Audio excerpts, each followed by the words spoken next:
I think something that's underlying, but it's still very prevalent right now, is anxiety. Students, I feel like, constantly get anxiety because of the pressures of college and them just transitioning from high school into college, and everything just becomes overwhelming. And sometimes it's more difficult to acknowledge that you're having anxiety and get counseling or call the helpline. Um, but yeah, the classes tend to overwhelm people a lot.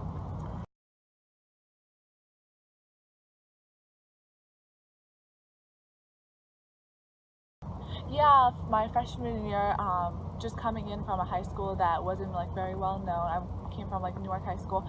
Um, I felt like I wasn't really prepared for college, so when I came in here, everything was kind of like a reality check for me, and everything was very difficult. I focused more on how things are hard, and I blame more my teachers for not going out of the way to help me, even though they had like 300 students. And instead of like putting in the work to do well, I focused more on how I would never be able to get the A that I want.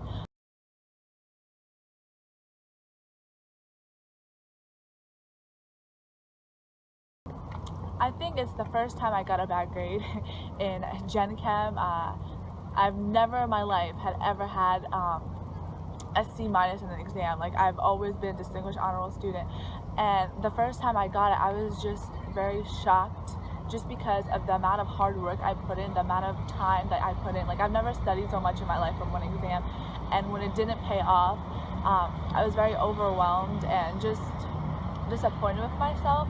And it was supposed to be the easiest exam, so when I did bad on the easiest exam, like, I got so much anxiety. Like, if I'm doing bad in this, like, what's gonna happen like when it gets worse, and then it accumulates later on.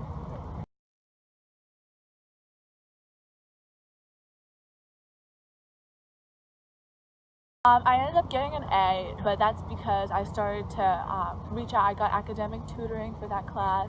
Um, uh, yeah, I just took way more notes. Like, I spent way more time in the library, and I just stopped complaining and focused more on just putting in my effort.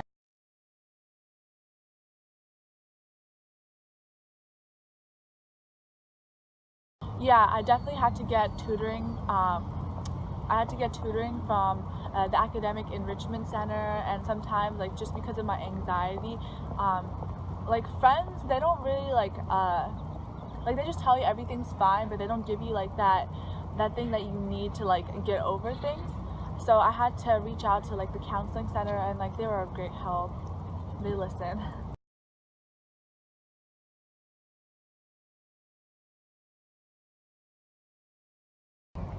Well, I went from a low GPA to like my GPA right now is very high, and like I've done a lot better. I'm able to not only like do well academically, but I accept that like I have get anxiety sometimes, but I know I will get over it eventually. And it has helped me just be more active in school and not be afraid to reach out for help.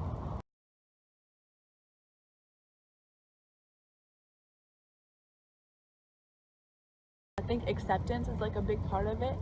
And like if you're able to just move on, like even if you don't do what you think you're gonna do, like as long as like you can accept yourself and like know that there's nothing else you can change, then it's fine.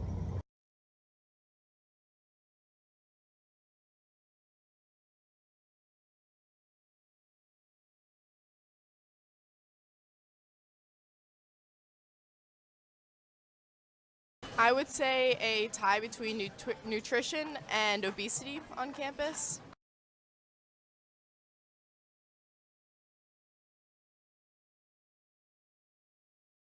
With nutrition, most of our eating is usually in the dining halls. And during like the first week of like coming to campus, I actually got food poisoning, and it was terrible. It was my first time having food poisoning. I was in my dorm the entire time. Thankfully, I didn't have any like homework to do really, but like I was on like the toilet and I was a mess, and it was just a very bad experience. And then another one is the freshman 15 is real. It's not necessarily a joke. And that hit me. And then, like, going home for like winter break, I was like trying to lose weight and get back down to like what I was before I came. and I was always active in high school, and coming here like with like amount of schoolwork, I couldn't be active so much anymore, and like I try to go to the gym and go to the pool every once in a while, but mainly I was trying to focus on eating, and I figured I could restrict that, and now I find myself always watching what I'm eating and my calories, so.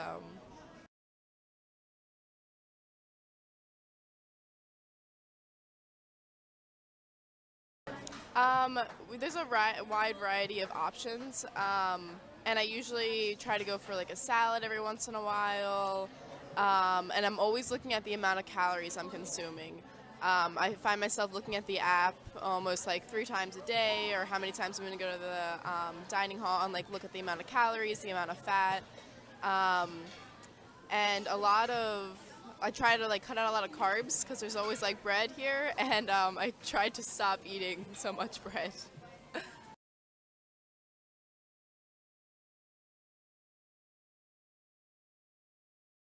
The hardest thing in the dining hall for me is our portions are usually smaller in some cases, but like if you go to home or gluten free, they're usually like a full meal that's at home, like that you would get normally. But like it's hard to tell sometimes, and most people like it's not uncommon for someone to grab more than 2 plates. So I'll usually try to go for like 2, and I'll try to do like a salad or a normal meal, or sometimes I'll grab like 2 meals.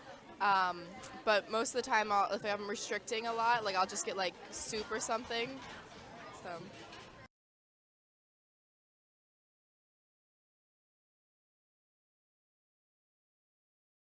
Right, so I live in Harrington, and the pod is literally right downstairs, but you have to walk past the gym to get to it, so there's always like that guilt feeling on like if I'm going to buy a lot of food, I should probably go to the gym too after. So I find myself getting a lot of Subway, and I'll even like get like from like their like fresh meal or something, like their like fresh choices, so like it's less calories and better for you. Um, and I go to Trabant every once in a while, but I'm not the biggest fan of their food options because they tend to be either really greasy or like a lot of calories. Because if you ever watch how they butter the rolls at Chick-fil-A, it's kind of hard to go back.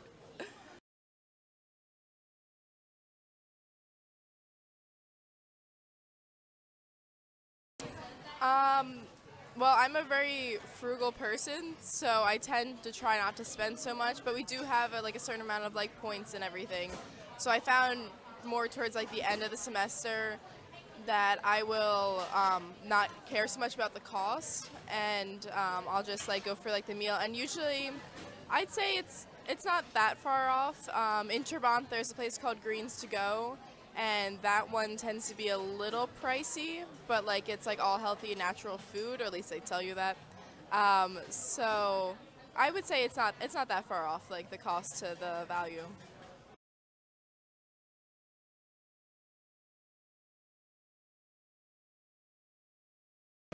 Um, yes, every once in a while I'll go to Walgreens, and I'll buy, because like you can't necessarily buy like fruit cups on campus. I mean, you can, but they're usually pretty expensive. I think the fruit is definitely way too expensive on campus. I often will steal fruit from the dining hall. But I find myself buying like peaches or pears and like the little fruit cups from Walgreens. So, and also I find the cereal here is very expensive in the pod, so I'll go to Walgreens and use like my rewards points.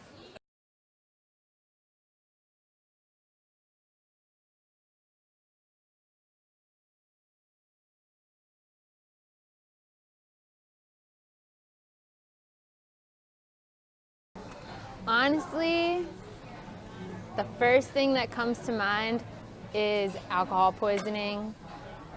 I think is a big one because this is definitely a party school. I don't care what anybody says. I think that's the number one.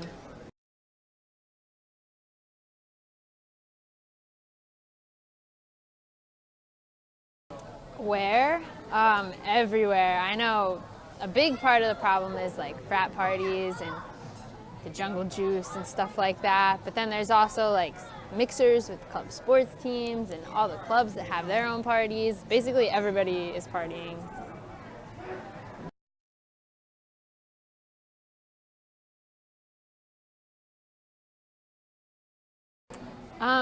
not me personally, but somebody I do know actually did have to go to the hospital. She did not get alcohol poisoning. Well, I guess she did get it. I don't know. They didn't have to pump her stomach. But what happened was we were walking back from a frat party, and she started like stumbling on the walk home. And we got to like East Delaware Avenue, and we were on the green, and she just like passed out on a bench in the middle of the green. And then she started puking, and like she was unconscious, and we were like, oh my gosh, what is going on? So then I called a friend who didn't go out that night. When he got her, he picked her up, brought her back to our dorm, and then we got our RA, and she was like, do you guys feel comfortable calling the police? And my friend was like, yeah, I could do that. So then he called the cops, and they came, and honestly didn't handle the situation very well, but what are you gonna do? They asked us a lot of questions, and meanwhile she was like throwing up out of the side of my friend's pickup truck. And then they had like a big tarp out that she was laying on, and then they ended up taking her away in the ambulance, and her roommate actually went to meet her there. And then she woke up the next morning not knowing where she was or why she was there, and honestly she was mad about it. And like there's really no one to blame but the alcohol, and she just drank too much.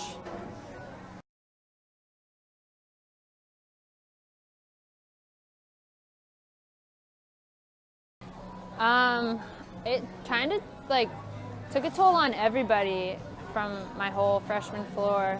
Everyone was all of a sudden very cautious about partying and drinking, and no one even really wanted to go out the next night. That happened on a Friday. So then Saturday everyone was like, I don't know. And like, I guess we all really learned our lesson for sure. She had to go to like alcohol EDU classes and stuff, and had to pay a hospital bill. So she obviously had a lot more consequences than the rest of us. But I think everybody learned from the experience for sure.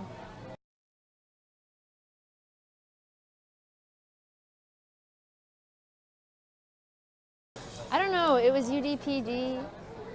Yeah. And they just didn't seem like they cared. Like they were, honestly, they probably see this situation all the time, so they're just like, oh great, we got another one. Like, and they were like, whatever, like we'll take her away. Like they weren't paying as much attention to my friend who was sick as he was to like asking us questions about where we were, who we were with, all this important stuff. Meanwhile, she's puking.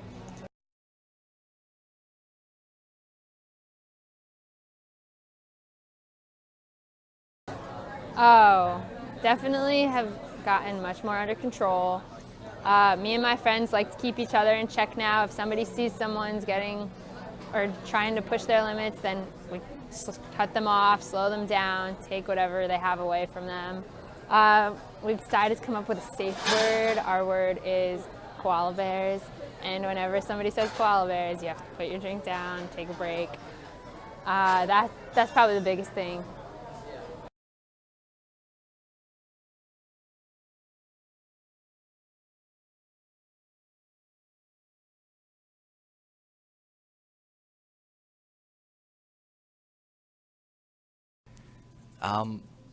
Probably access to or information about the safe consumption of alcohol, especially at excessive levels, and how to recognize when someone has consumed too much and is a danger to themselves, or how to properly recover from said excessive alcohol intake.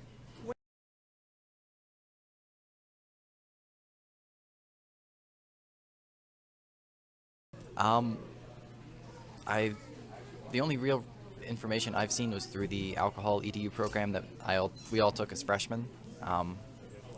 It was very informative. I certainly learned a lot, but I don't see a lot of those techniques being put into practice. In particular, the whole 1 drink an hour, alternate every drink with water is not really executed so much in practice.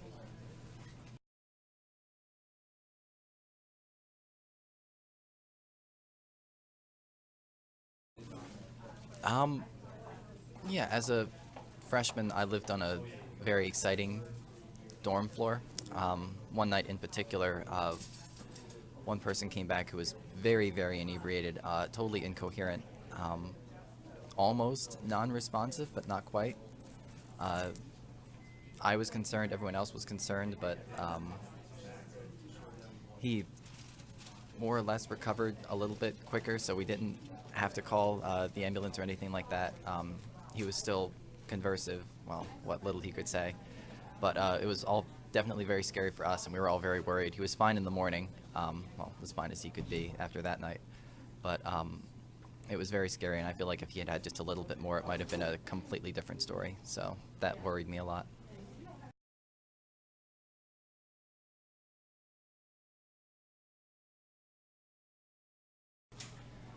Um, I was never a very big drinker to begin with. I'm definitely very careful.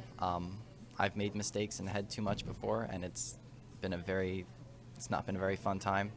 So I'm definitely careful with my intake, and I'm also more aware of what other people are drinking. If I notice that in the time it takes me to like drink one beer, if someone had 3 or 4, I'll definitely keep a closer eye on them and try to limit other people's intake if I feel that they're becoming a bit excessive.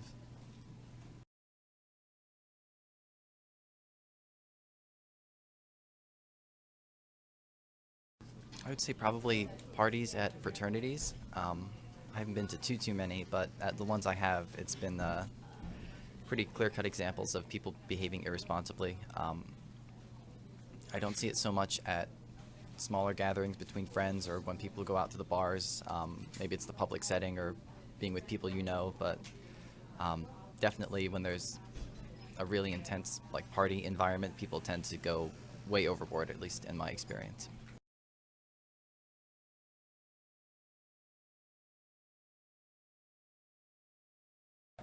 Uh, People kind of migrate from the friendly, sociable kind of drunk to sort of a more of a withdrawn. It depends on the person. Some people become excessively loud and boisterous, and some people just kind of shrivel up into a corner on the couch. So you almost have to be on your toes, which is hard to do if a lot of people are drinking. To keep an eye out for people who may be having trouble. Especially if they get particularly bad, you're definitely going to have to keep an eye on them in case they get sick. You have to make sure they're lying in the right position, things like that.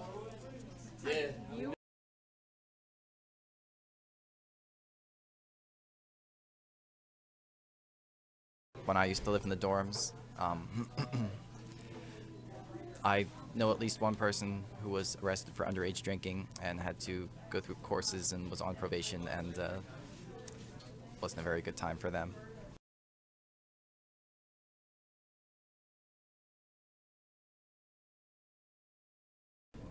I think it's good that they have a presence and they definitely crack down on excessive consumption. I think the bigger problem is more of the culture where people assume that they can drink obscene amounts of alcohol and not have there be any consequences. It's good that there are academic and legal consequences that kind of discourage people from doing that, but I think there's a greater party culture that sort of permeates through all college campuses that makes it difficult for one university to make a huge difference.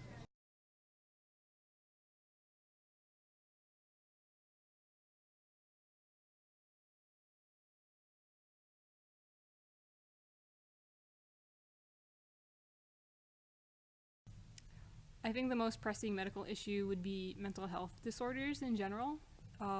It's one of the most underserved areas of the healthcare profession, and also probably affecting the largest number of people on campus. College kids are susceptible to a lot of stressors, starting in a new location, moving away from home, transition from the school and course load from high school to college, performance, especially for grades.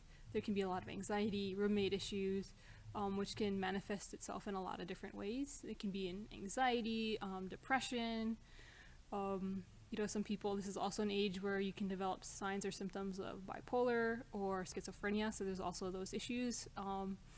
And so I think it's probably the biggest issue on campus yet.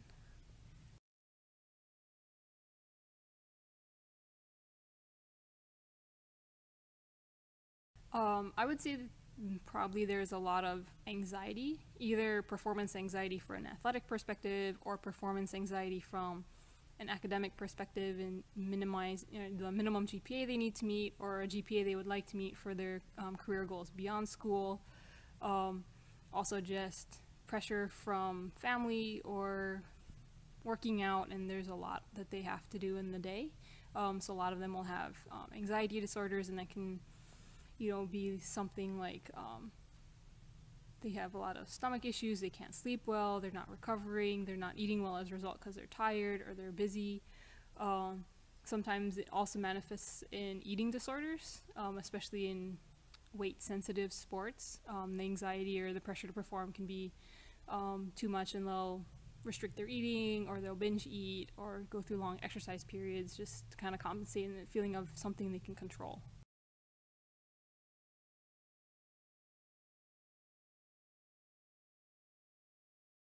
Yeah, this one's not from here at the university at Delaware, but from several years ago at another school I was at. And an athlete had come in initially as a walk-on to the cross-country track and field team, was doing really well. The coach mentioned that they had potential to maybe perform better than just average and maybe take conferences and go to nationals. And they had a really stellar sophomore year, and interest was taken a little bit more in their training and off-season than previously as a walk-on. And over the course between their sophomore and junior year, they had a very restrictive training session diet imposed upon them, not to mention all of a sudden the pressure of, oh wow, like people are expecting me to do well in my sport instead of just I'm showing up and practicing and this is great. And they developed an eating disorder and they got to the point where they weren't allowed to go to the recreational gym anymore because they were spending too much time there, and we were concerned about how many calories they were burning versus how many they were taking in. They wouldn't eat at team meals. They would stand throughout all their classes. They wouldn't sit down because they didn't want to, if you sit, you don't burn as many calories as when you're standing, is what we were told. So that was probably the worst case of an eating disorder I've ever seen.